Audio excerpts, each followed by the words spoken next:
नमस्कार, आप देख रहे हैं खबर दोपहर। मैं हूं आपके साथ ऋतु तिवारी पोखरियाल। बुलेटिन की शुरुआत करेंगे पश्चिम बंगाल को पीएम मोदी की सौगात। पीएम मोदी ने वंदे भारत ट्रेन को दिखाई हरी झंडी। तो वीडियो कॉन्फ्रेंसिंग के जरिए पीएम मोदी ने दिखाई हरी झंडी। वंदे भारत को पीएम मोदी ने हरी झंडी दिखाई। तो वंदे भारत ट्रेन हावड़ा से न्यू जलपाईगुड़ी रूट पर चलेगी। 7800 करोड़ से अधिक की परियोजना की आधारशिला रखी।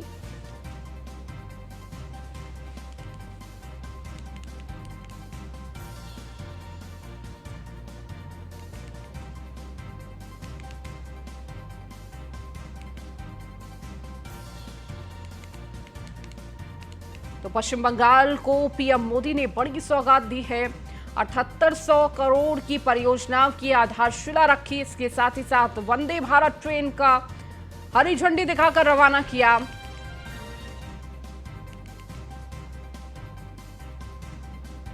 बंगाल की पुण्य धरती को, कोलकाता की ऐतिहासिक धरती को आज मेरे लिए नमन करने का अवसर है। बंगाल के कण कण में आजादी के आंदोलन का इतिहास समाहित है। जिस धरती से वंदे मातरम का जयघोष हुआ, आज 30 दिसंबर की तारीख का भी इतिहास में अपना बहुत महत्व है। 30 दिसंबर 1943 1943 उस दिन ही नेताजी सुभाष ने अंडमान में तिरंगा फहराकर भारत की आजादी का बिगुल फूंका था। इस घटना के 75 वर्ष होने पर साल 2018 में मैं अंडमान गया था। नेताजी के नाम पर एक द्वीप का नामकरण भी किया था। और अब इस समय देश आजादी के 75 वर्ष का पर्व मना रहा है, अमृत महोत्सव मना रहा है। इसी अमृत महोत्सव में देश ने 475 वंदे भारत ट्रेन शुरू करने का संकल्प लिया था। आज इसी में से एक हावड़ा न्यू जलपाईगुड़ी वंदे भारत ट्रेन यहां कोलकाता से शुरू हुई है। आज ही रेलवे और मेट्रो की कनेक्टिविटी से जुड़े अन्य प्रोजेक्ट्स का भी लोकार्पण और शिलान्यास हुआ है। करीब 5000 करोड़ रुपए की लागत से जोका बीबीडी बाग मेट्रो प्रोजेक्ट पर काम हो रहा है। बंगाल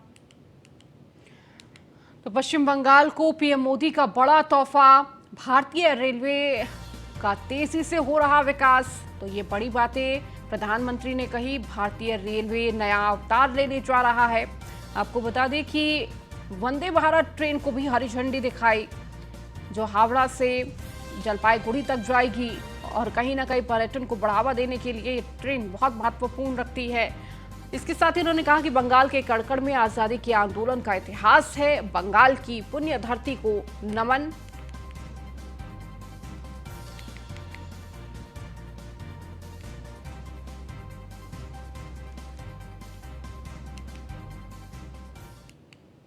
पीएम मोदी की मां हीराबेन का निधन अहमदाबाद के अस्पताल में हो गया। हीराबेन की उम्र 100 साल की थी। प्रधानमंत्री नरेंद्र मोदी की मां हीराबेन की बुधवार को तबीयत बिगड़ गई, जिसके बाद उन्हें अहमदाबाद के यूएन मेहता अस्पताल में भर्ती कराया गया। आपको बता दें कि प्रधानमंत्री नरेंद्र मोदी की मां पंचतत्व में विलीन हुई। पीएम मोदी ने मुखाग्नि दी। ये तस्वीरें भी आपको दिखा रहे हैं किस तरह से प्रधानमंत्री अपनी मां के निधन के बाद उनकी अर्थी को कंधा देते हुए अंतिम यात्रा में सम्मिलित प्रधानमंत्री, और फिर मुखाग्नि भी प्रधानमंत्री ने दी, जहां पंच तत्व में विलीन हो गई हीराबा। तो नहीं रही पीएम मोदी की मां हीराबा। 100 वर्ष की उम्र में हीराबा का निधन। यूएन मेहता अस्पताल में हीराबा ने अंतिम सांस ली। पीएम मोदी की मां का ईश्वर के चरणों में विराम। तो 100 साल की जीवन यात्रा थम गई।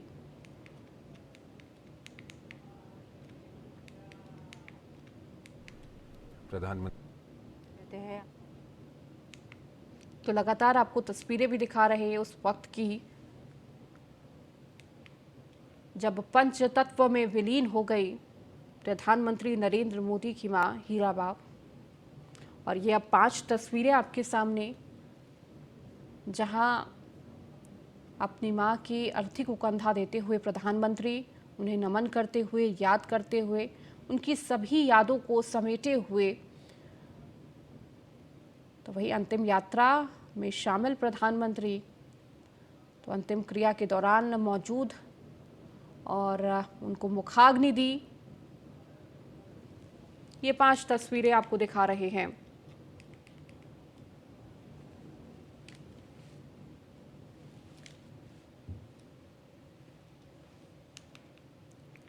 और इस बीच बढ़ेंगे आगे। बीएसपी कार्यालय पर चल रही बैठक खत्म हुई है। मायावती की अध्यक्षता में ये बैठक चल रही थी। कोऑर्डिनेटर और जिला अध्यक्ष बैठक में रहे मौजूद। निकाय चुनाव और 2024 चुनाव को लेकर चर्चा। पार्टी के वरिष्ठ नेताओं की ये अहम बैठक है। तो मायावती की अध्यक्षता में बीएसपी की ये बड़ी बैठक, तो कोऑर्डिनेटर और जिला अध्यक्ष बैठक में मौजूद और आने वाले निकाय चुनाव और 2024 चुनावों को लेकर चर्चा की गई। तो अब बैठक खत्म हो चुकी है। पार्टी के वरिष्ठ नेता भी इस बैठक में मौजूद रहे।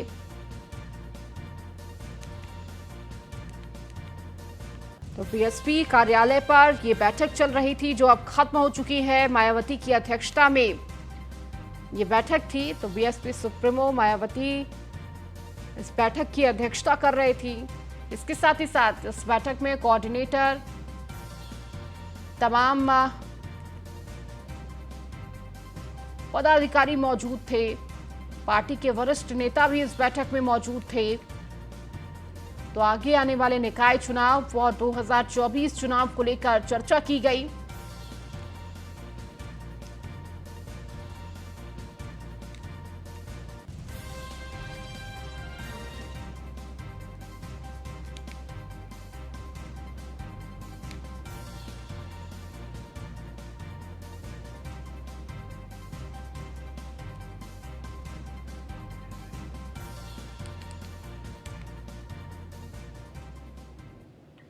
भारतीय क्रिकेट टीम के खिलाड़ी ऋषभ पंत सड़क हादसे में गंभीर रूप से घायल हो गए हैं। ऋषभ पंत के बीएमडब्ल्यू कार उस समय हादसे का शिकार हो गई जब वो दिल्ली से अपने घर रुड़की आ रहे थे। रुड़की के नारसन बॉर्डर पर उनकी कार का एक्सीडेंट हो गया। डिवाइडर से टकराने के बाद ऋषभ की कार में आग लग गई। ऋषभ पंत की कार पूरी तरह जलकर खाक हो गई है। शीशा तोड़कर ऋषभ को गाड़ी से बाहर निकाला गया। देहरादून के मैक्स अस्पताल में उनका इलाज चल रहा है। डॉक्टर के मुताबिक ऋषभ पंत खतरे से बाहर हैं। उनके पैर में फ्रैक्चर हुआ है। हादसे के बाद ऋषभ पंत गाड़ी खुद चला रहे थे। तो वहीं मुख्यमंत्री पुष्कर सिंह धामी ने वाहन दुर्घटना में घायल क्रिकेटर ऋषभ पंत के बारे में अधिकारियों से जानकारी ली। सीएम ने उनका समुचित इलाज करने की सभी संभावना व्यक्त की। तो वही सुनिश्चित करने का भी निर्देश दिया है। मुख्यमंत्री ने ऋषभ पंत के शीघ्र स्वास्थ्य लाभ की कामना करते हुए कहा कि उनके इलाज का सारा व्यय राज्य सरकार द्वारा वहन किया जाएगा। अगर एयर एम्बुलेंस की आवश्यकता होती है तो उसकी भी व्यवस्था की जाए।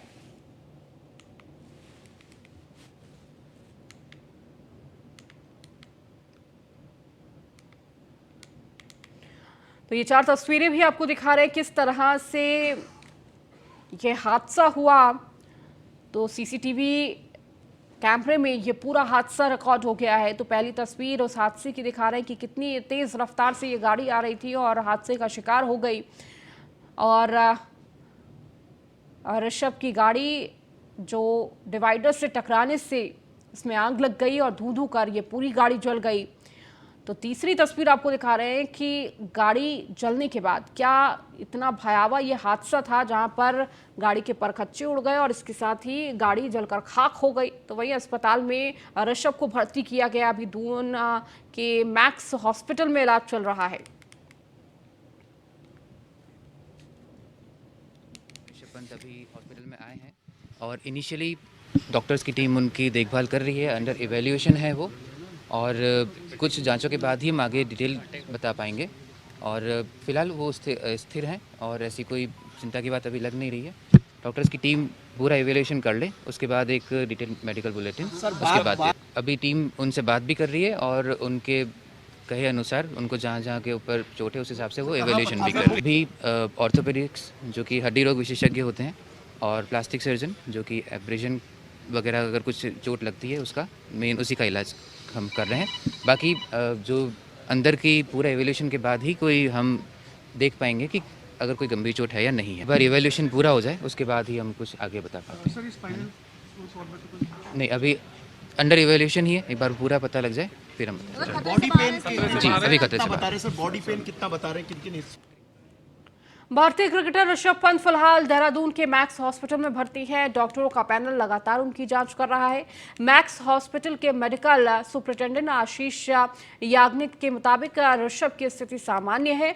वह लगातार डॉक्टरों से बातचीत भी कर रहे हैं। वहीं सीएम पुष्कर सिंह धामी ने ऋषभ की मां से फोन पर बातचीत की है और अच्छे इलाज का भरोसा भी दिलाया। तो वहीं सीएम धामी पहले ही बोल चुके हैं कि ऋषभ पंत के इलाज का सारा खर्च सरकार वहन करेगी।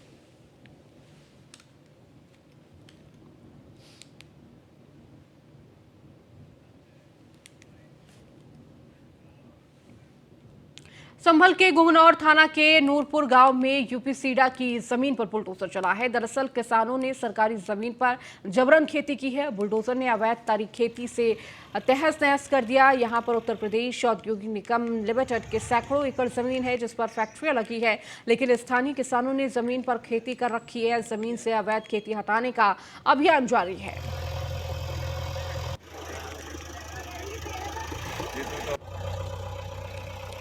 इसमें प्लॉटिंग की गई है जो इन्वेस्टर्स उनके लिए। तो ये यूपीसीडा से ज़मीन खाली कराने के लिए आया था। उसी के तहत यहाँ फोर्स है, पुलिस बल मौजूद है, तो प्रशासन मौजूद है ताकि किसी प्रकार का कोई कानून व्यवस्था की स्थिति उत्पन्न ना हो, और यूपीसीडा वाले अपनी ज़मीन खाली करवा रहे हैं। अच्छा, जो ओनर हैं जिन्होंने खरीदी है वो भी यहाँ पर मौजूद हैं? हाँ, वही मौजूद है। वो मौजूद हैं, उनकी मौजूदगी में ये ज़मीन खाली कराई जा रही है? यूपीसीडा के अधिकारी हैं और उन्होंने जिनको प्लॉट दिया जा रहा है वही मौजूद है। वो भी यहाँ पर मौजूद है। अब खबर जौनपुर से, जहां प्रेमी जोड़ों को बांधकर पीटने का वीडियो वायरल हुआ है। प्रेमिका 2 मासूम बच्चों की मां बताई जा रही है। वायरल वीडियो कई दिन पुराना बताया जा रहा है। केराकत के एक गांव का बताया जा रहा है ये पूरा मामला। तो प्रेमी जोड़े को बांधकर पिटाई का ये वीडियो सामने आया है। वहीं प्रेमिका 2 बच्चों की मां बताई जा रही है। केराकत के एक गांव का ये वीडियो बताया जा रहा है। हालांकि ये वीडियो पुराना है और कहा जा रहा है कि काफी दिन पुराना ये वीडियो है, लेकिन अब सोशल मीडिया पर यह वीडियो भी वायरल हो रहा है। प्रेमिका 2 मासूम बच्चों की मां बताई जा रही है। वायरल वीडियो कई दिन पुराना बताया जा रहा है। केराकत के एक गांव का ये पूरा मामला है। तो प्रेमी जोड़ों को बांधकर पीटने का ये वीडियो वायरल हुआ है।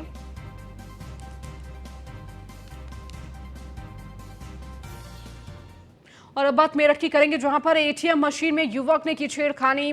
एटीएम मशीन में छेड़छाड़ सीसीटीवी में कैद। एटीएम मशीन में पेचकस डालकर पहुंचाया नुकसान। तो कंपनी के अधिकारियों ने थाने में शिकायत दी।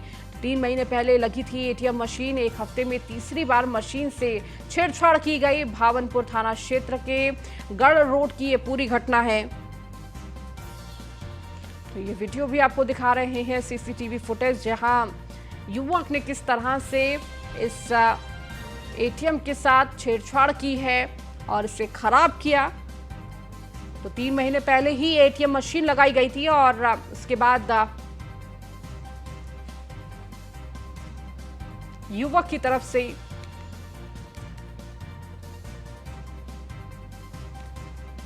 तो भवनपुर थाना के गढ़ रोड की यह पूरी वारदात है। तो एटीएम मशीन में युवक ने यह छेड़छाड़ की है। एटीएम मशीन में छेड़छाड़ का सीसीटीवी के फुटेज सामने आया है। तो पेचकस डाल पहुंचाया नुकसान।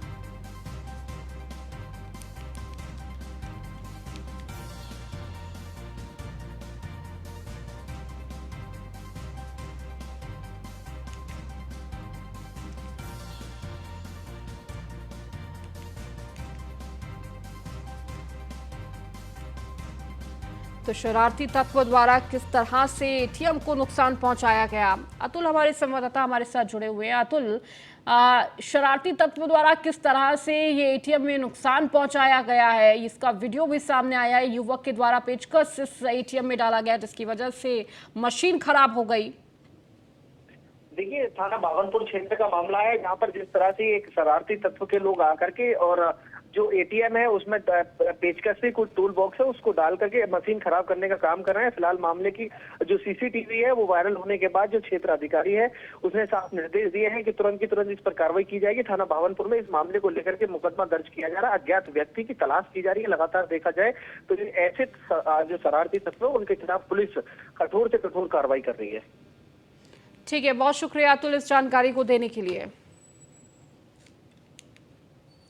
वहीं नोएडा के गार्डन गैलेरिया मॉल में दो पक्षों के बीच मारपीट का वीडियो सोशल मीडिया पर तेजी से वायरल हो रहा है। दोनों पक्षों के बीच गार्डन गैलेरिया मॉल के क्लब में हुई थी। बताया जा रहा है कि वीडियो इसी मॉल में बांसुरों की पिटाई से कुछ दिन पहले एक युवक की हुई थी। हालांकि स्थानीय पुलिस को अभी तक इस मामले पर किसी भी पक्ष की ओर से सूचना नहीं दी गई है। वीडियो के माध्यम से मामला सामने आया है।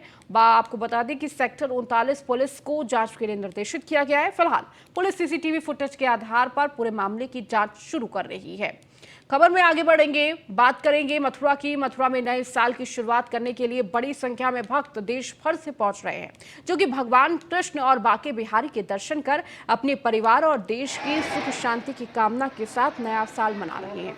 इसीलिए प्रशासन और मंदिर प्रबंधन की ओर से जारी गाइडलाइन का पालन करें।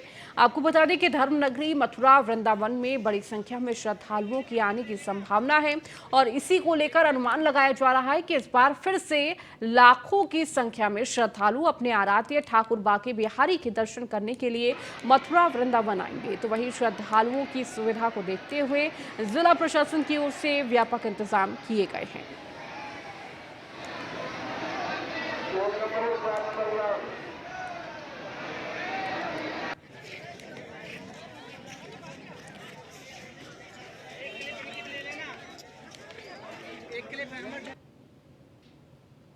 नए साल के जश्न को लेकर गोरखपुर पुलिस भी अलर्ट है। वहीं नेपाल बॉर्डर पर चौकसी बढ़ती जा रही है। सुरक्षा को लेकर एडीजी अखिल कुमार से खास बातचीत की है हमारे संवाददाता हरेंद्र दुबे ने।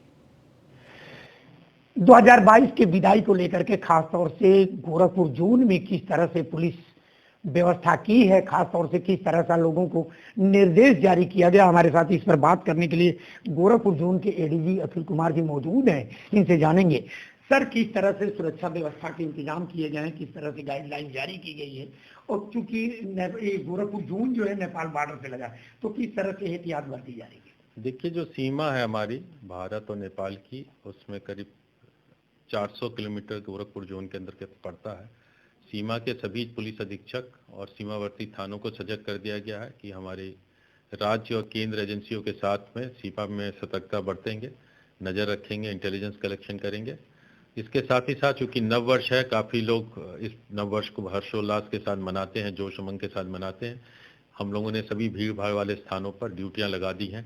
पुलिस की हाईवे पेट्रोल से अलर्ट रहेंगी, कंट्रोल रूम से अलर्ट रहेंगे। लोगों से भी अनुरोध है मेरा कि इस अच्छे ढंग से जो जोश और अच्छे माहौल में इस त्यौहार को मनाएं। कोई ऐसा कदम ना उठाएं जिससे दूसरे लोगों को असुविधा का आप खुद कारण बन जाए। जैसे कि आप रात को 10 बजे के बाद डीजे लगाने बजाने पे प्रतिबंध है। आप शराब पी के गाड़ी ना चलाएं, क्योंकि ना अपने को रिस्क कर रहे हैं, किसी और की भी लाइफ रिस्क कर रहे हैं। अगर ऐसा करते हुए पाएंगे तो पुलिस कठोर कार्रवाई करेगी। कोई हुड़दंग ना मचाए। कई बार आदमी शराब पी के नियंत्रण छोड़ देता है और झगड़े करने लगता है। ऐसे समस्त मामलों में मैं नहीं चाहता कि आपकी सैर हवालात में हो जाए। नए वर्ष पे अच्छे ढंग से मनाएं, अपने परिवार अपने दोस्तों के साथ हर्षोल्लास और खुशी से मनाएं, सेफ रहें। जय हिंद। अभी आपने देखा कि जोन के एडीजी अखिल कुमार का कहना है कि 9 वर्ष मनाएं, हर्षोल्लास के साथ मनाएं, मगर तेज रफ्तार से गाड़ी न चलाएं, शराब पी करके गाड़ियां न चलाएं, स्टैंड न करें, खास तौर से डीजे को तेज आवाज में न बजाएं, क्योंकि परीक्षा का इस समय चल रहा है, बच्चे अध्ययन कर रहे हैं। यही नहीं, उन्होंने ये भी कहा कि नेपाल बॉर्डर के लगे होने के कारण सीमाओं पर सतर्कता बरती जा रही है। खास तौर से सभी जिले के अधिकारियों को निर्देशित किया गया है कि सुरक्षा व्यवस्था के पुख्ता इंतजाम किए जाएं। Harendra Dubey, news 1 India, Gorakhpur. वहीं नोएडा की गार्डन गैलेरिया मॉल में दो पक्षों के बीच मारपीट का वीडियो वायरल सोशल मीडिया पर हो रहा है तेजी से वायरल। तो दोनों पक्षों के बीच गार्डन गैलेरिया मॉल के क्लब में हुई थी। बताया जा रहा है कि वीडियो इसी मॉल में बाउंसरों की पिटाई से कुछ दिन पहले एक युवक की हुई थी। हालांकि स्थानीय पुलिस को अभी तक इस मामले पर किसी भी पक्ष की ओर से सूचना नहीं दी गई है। वीडियो के माध्यम से मामला सामने आने के बाद थाना सेक्टर 39 पुलिस को जांच के लिए निर्देशित किया है। फिलहाल पुलिस सीसीटीवी फुटेज के जरिए पूरे मामले की जांच कर रही है। ये गार्डन गैलेरिया बार है। गार्डन गैलेरिया के अंतर्गत एक सूत्रा नामक बार है। उसका एक वीडियो वायरल हुआ है जहां पर कुछ मारपीट होती हुई, धक्का मुक्की होते हुए भी दिखाया गया है। इस संबंध में जो प्रबंध तंत्र है उनकी तरफ से या बार वालों की तरफ से या किसी भी व्यक्ति द्वारा कोई सूचना अभी तक पुलिस को नहीं दी गई है। इस वीडियो से ही ये प्रकरण संज्ञान में आया है। पुलिस को इसमें निर्देशित किया गया है कि जाकर वहाँ सीसीटीवी फुटेज चेक करें। रात 1 बजे की घटना बताई जा रही है और उस समय के वीडियो फुटेज चेक किए जाएंगे, सीसीटीवी देखे जाएंगे। यदि ऐसी कोई घटना हुई है तो ऐसे लोगों को पहचान करके जो भी इस प्रकार के अभद्र व्यवहार कर रहे हैं, धक्का मुक्की कर रहे हैं, उनके विरुद्ध विधिक कार्रवाई की जाएगी। ये गार्डन गैलेरिया बार है। और ज्यादा जानकारी के साथ ब्यूरो चीफ निशांत शर्मा हमारे साथ जुड़ चुके हैं। निशांत, क्या जानकारी इस पूरी घटना को लेकर? देखिए, पुलिस की तरफ से जांच की जा रही है, क्या जांच में अभी तक कुछ पता चल पाया है? देखिए, थाना 39 क्षेत्र का मामला है जहां गार्डन गैलेरिया के अंदर एक रेस्टोरेंट बार के अंदर दो पक्षों में बुरी तरीके से मारपीट होती है। हालांकि मारपीट करते हुए एक वीडियो सोशल मीडिया पर वायरल होती है। वायरल होने के बाद अब इस मामले में नोएडा पुलिस जो है जांच में जुटी हुई है। और सबसे बड़ी बात है कि अब से कुछ दिन पहले इसी मॉल के अंदर जो गार्डन गैलेरिया है, इसी गार्डन गैलेरिया के अंदर बार के अंदर मारपीट बाउंसरों के द्वारा जब की गई थी, एक युवक की मौत भी हुई थी। वो प्रकरण सामने आया था और उसके बाद कहीं ना कहीं लगातार इस तरीके की जो घटना है, लगातार जो मारपीट है वो सामने आई है। हालांकि सोशल मीडिया पर ये वीडियो वायरल हुई है। वायरल वीडियो के बाद सेक्टर 39 जो स्थानीय पुलिस है वो कहीं ना कहीं अब जांच में जुट चुकी है और जल्द ही इसकी गिरफ्तारी आरोपियों की जाएगी। हालांकि इसमें पड़ताल की जा रही है सीसीटीवी फुटेज के आधार पर। यह भी देखा जा रहा है कि कौन से और कब किस तरीके से ये वीडियो वायरल हुई है। कहीं ना कहीं अब ये जल्द ही नोएडा पुलिस इस मामले में एक्शन लेगी। ठीक है निशांत, शुक्रिया इस जानकारी को देने के लिए।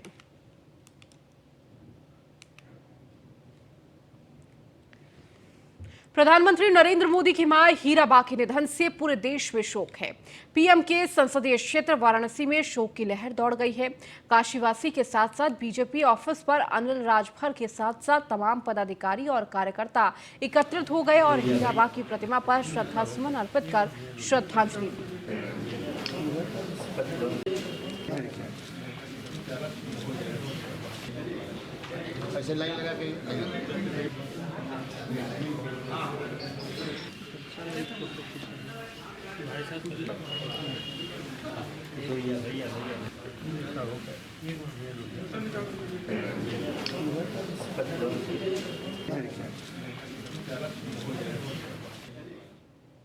वहीं वाराणसी के भेलपुर थाना क्षेत्र के डीएलडब्ल्यू महमूरगंज रोड पर 26 दिसंबर को अनियंत्रित 4 पहिया वाहन ने बाइक सवार को टक्कर मार दी थी। हादसे में बाइक सवार 2 युवक घायल हो गए थे, जिसके बाद से पुलिस मामले की तफ्तीश कर रही थी। और इसी मामले में अब पुलिस एक युवती को थाने ले आई है, जिसके बाद युवती के पीछे 5 युवक 4 महिलाओं के साथ भेलपुर थाने पहुंच गए और हंगामा करने लगे। तो पुलिस कर्मियों ने नोकझोंक करने लगे और पुलिस ने उन 5 युवक को हिरासत में ले लिया है।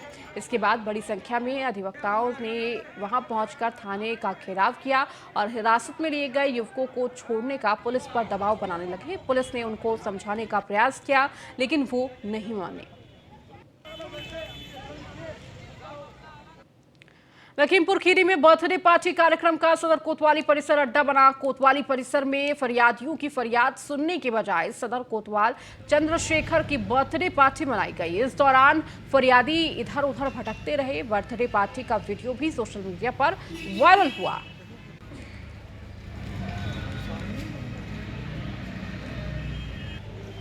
तो बर्थडे पार्टी का ये वीडियो वायरल हुआ है। लखीमपुर खीरी का ये वीडियो है। सदर कोतवाल चंद्रशेखर की बर्थडे पार्टी मनाई गई। तो जहां एक तरफ फरियादी अपनी समस्या को लेकर पहुंच रहे थे, लेकिन इस पार्टी ने उन समस्याओं को दरकिनार कर दिया। फरियादी लगातार इधर से उधर भटकते रहे।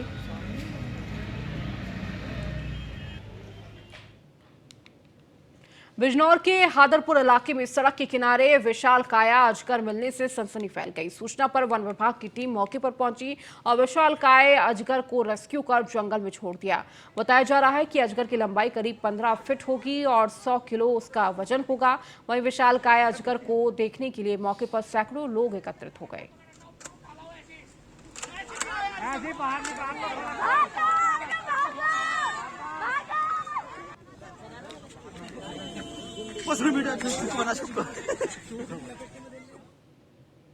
गाजीपुर में रामपुर माझा चौकी के मॉडिफाई करने जिले के 27 थाना बनाया गया। नए थाने रामपुर माझा का लोकार्पण एडीजी जोन वाराणसी राम कुमार ने किया। इस दौरान आईजी के सत्यनारायण, एसपी ओमवीर सिंह और जिलाधिकारी आर्यका अखौरी समेत अन्य आला अधिकारी लोकार्पण कार्यक्रम में उपस्थित रहे।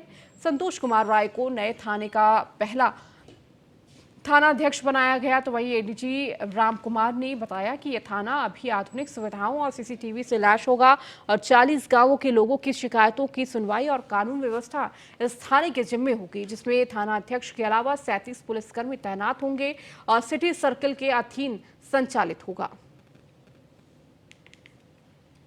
मंत्री जी की जो मंशा है कि एक तो सभी इलाके पूरी तरह से क्राइम मुक्त हों और अपराधी मुक्त हों, तो उसी की मंशा का एक कदम है जनपद गाजीपुर में। इसमें करीब 40 गांव आते हैं और 3 थानों का एक जो पार्ट्स को लेकर के ये थाना बनाया गया है। सिटी सर्किल का ये थाना है।